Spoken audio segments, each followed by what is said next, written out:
Hey, welcome to Socialism for All. Today's date is February 19, 2022. This is a COVID update.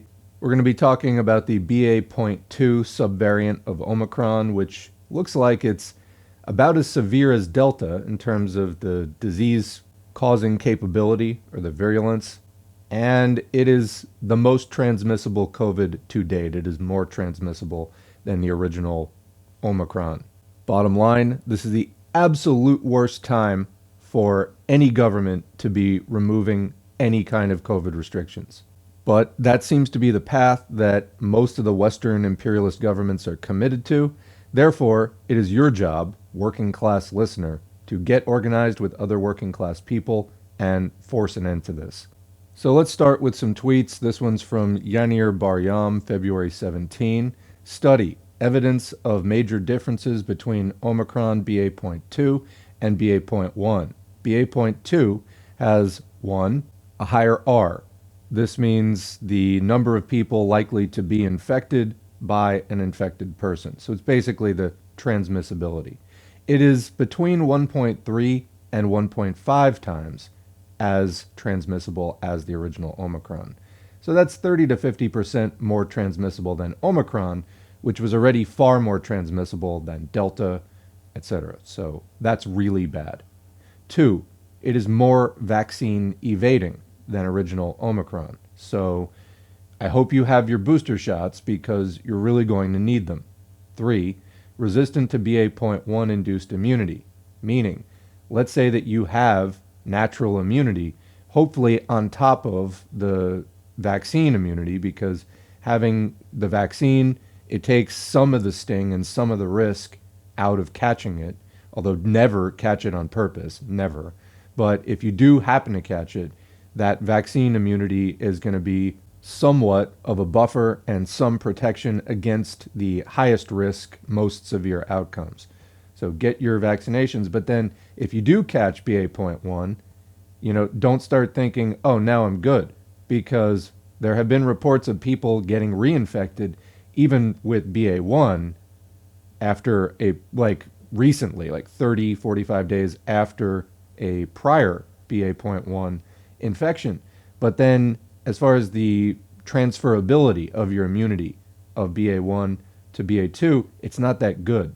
So previously having had the original Omicron, BA.1, does not mean that you're not going to catch BA.2 like a month or two later. It's entirely possible. And 4, higher severity or pathogenicity. This is its ability to cause disease, virulence, more rapid and more extensive lung damage in hamsters. So there is a study on hamsters, BA.1, and you can see time goes downward here. The earlier ones are at the top, the later ones are at the bottom. So that's not good. One of the things that pro-COVID propagandists or COVID denialists were saying about the original Omicron is, quote, it's milder. Well, it's really not. But one of the things that they were saying in support of that distortion is that Omicron was found more in the throat and didn't penetrate as deeply into the lung. Well, that seems to be out the window as far as BA.2 is concerned, even that point. But of course, Omicron was quite severe. So this was kind of a distortion from the beginning. Plus, the initial acute severity in the first 3 weeks, there is little to no relationship between whether you're asymptomatic or highly symptomatic during the initial phase and your odds of developing long COVID. That's nerve damage, heart damage, lung damage, liver damage, kidney damage, all kinds of damage, brain damage down the line. And how does COVID do that? We've done a couple of videos on it. One of the ways, it can cause massive inflammation in the body, even months after the fact. This may be due to viral persistence in the body. It's not entirely clear, but the basic takeaway is even if you have an initial phase that feels like a head cold, you may still get severe long COVID down the line. This is not the kind of virus we want to be messing around with. Do not catch it on purpose, get vaccinated, and then ultimately we need to stop transmission. So moving on, let's talk a little bit more about BA.2. This is a tweet from Eric Feigl Ding. This is from just yesterday. How fast is BA.2? It's now 90% of all COVID in Denmark. And there's even two different BA.2 versions, red and blue, in the chart below. The red, H78Y, is surging even more. So you can see there the growth of it on that chart. It went over the course of 5 weeks from 55% of the overall COVID share to over 90%. Next tweet, let's look at it this way. BA.2 is much more aggressive than anything. Both pink and green below are BA.2, but the green H78Y subtype of BA.2 seems to be extra aggressive. Meanwhile, BA.1, old Omicron, is nearly extinct in Denmark. It doesn't happen by chance. It got pushed out by the other variant. We need to raise BA.2 as a variant of concern ASAP. It seems to me like all the governments are utterly falling down. This is what COVID capitulation looks like. So look at that curve. So the upper blue part that's labeled BA.1 in the upper right corner, you can see it coming in. If you go midway horizontally, it's all that peach color across the top. Then the blue starts coming in. So here it actually goes down from the top. So you can see a tiny sliver, then a slightly less tiny sliver, then a small sliver, then boom, it's about 50%, then it's more than 50%, then it's even bigger, and then at the same time, BA.2 starts to push it out, and as fast as it came in, or well, half as fast as it came in anyway, BA.1 is getting pushed out by this new variant. And recall, the cross immunity is not great. So let's say you got BA.2 5 or 6 weeks ago. Can you get BA.2, which is now becoming dominant? And if you're going to get COVID, it's the most likely thing for you to get. Yeah, that's entirely possible. So what's the outcome here? Next tweet, my God, Danish political leaders have completely lost their frigging minds, releasing all COVID-19 mitigations. Denmark went completely back to normal, quote unquote, and they're just having the virus ravage their country. Also, real quick, here's Iceland, same deal. The Iceland graph is cases. This one, cutting back to Denmark, is deaths. So compare that to the world curve. And remember that Denmark, a lot more vaccination going on. The US is not as well vaccinated as many countries. Many people just got one shot. Then, some people got the 2 shots that were recommended in the first place. Then, as far as people getting the boosters, I think it's only around 35 or 40%. It was 35 the last time that I looked. So, what's going on in the US as far as BA.2?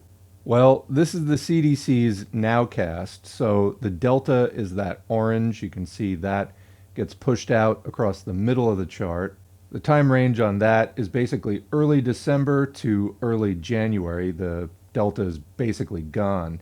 In its place are 2 Omicron variants. That's the dark purple and the light purple. So those are both versions of BA.1. One of them is BA.1.1. One is B.1.1.529. So they very quickly pushed Delta out basically in the span of a month. And look in the upper right-hand corner. You see that pink? It starts as a sliver. It's just on the last few weeks, but it becomes fairly visible by the end.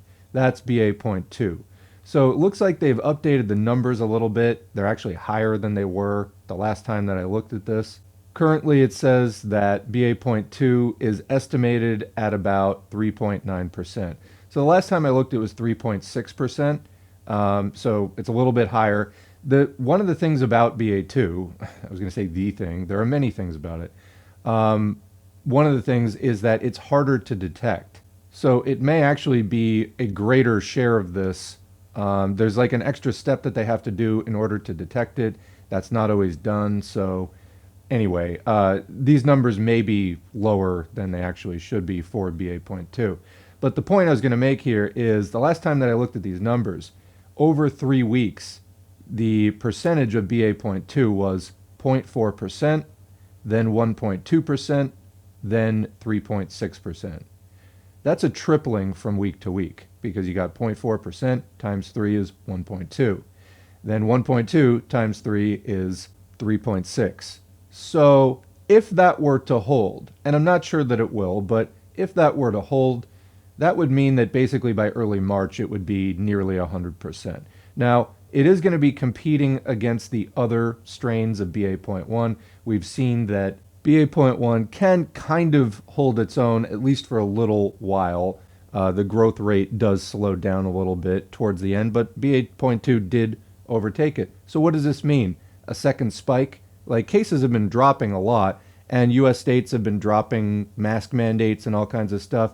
Yeah, well, that's perfect timing to get hit with BA.2.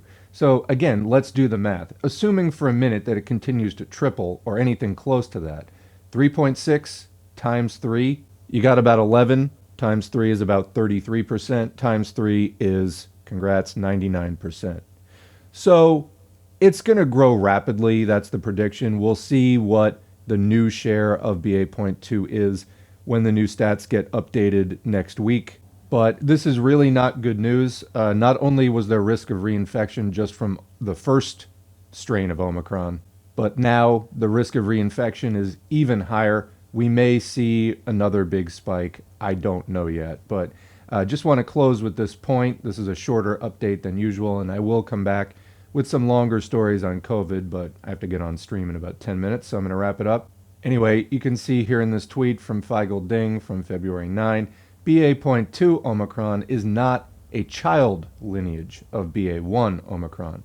They're more like cousins that branched off earlier. Hence, they are much more different than parent-child versions of each other. This is also why reinfections could be higher. So you can see there that the lineage of the BA.1 Omicron and the BA.2, the BA.2 did not come from BA.1.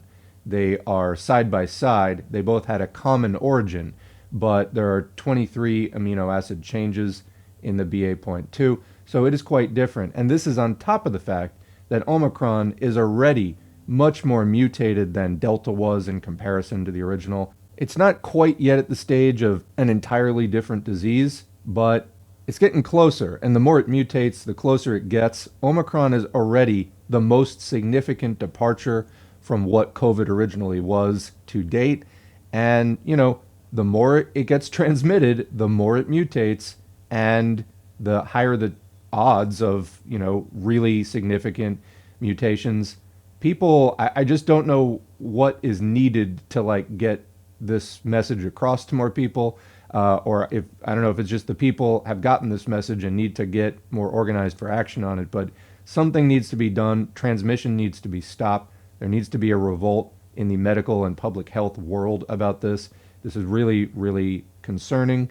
And I'll have, like I said, more articles following up with details, particularly about a virus where after 15 generations of mouse transmission, it finally became really lethal.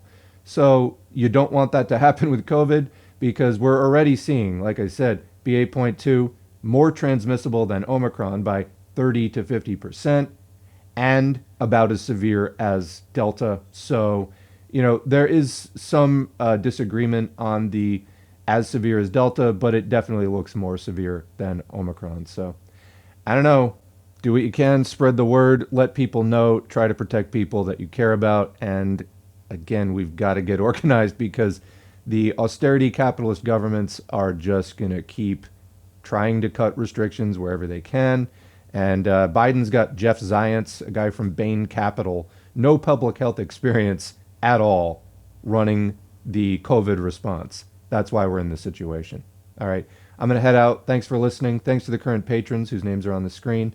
If you'd like to get your name on the screen, head to patreon.com/socialismforall. You can sign up for as little as $2 a month or more. Every donation is encouraging. They're also very materially helpful, so thank you very much for those. They absolutely have allowed me to spend more time on this than I would have been able to do without them, so I appreciate it. Also, clicking the like, share, subscribe, and leaving a comment also helps to boost the channel in the YouTube algorithm and expand the audience, so I appreciate that. The channel has been growing, and it's in large part due to your engagement, so thank you all very much for your participation in this community. Until next time, join an organization. Thanks for listening, and we'll catch you in the next video.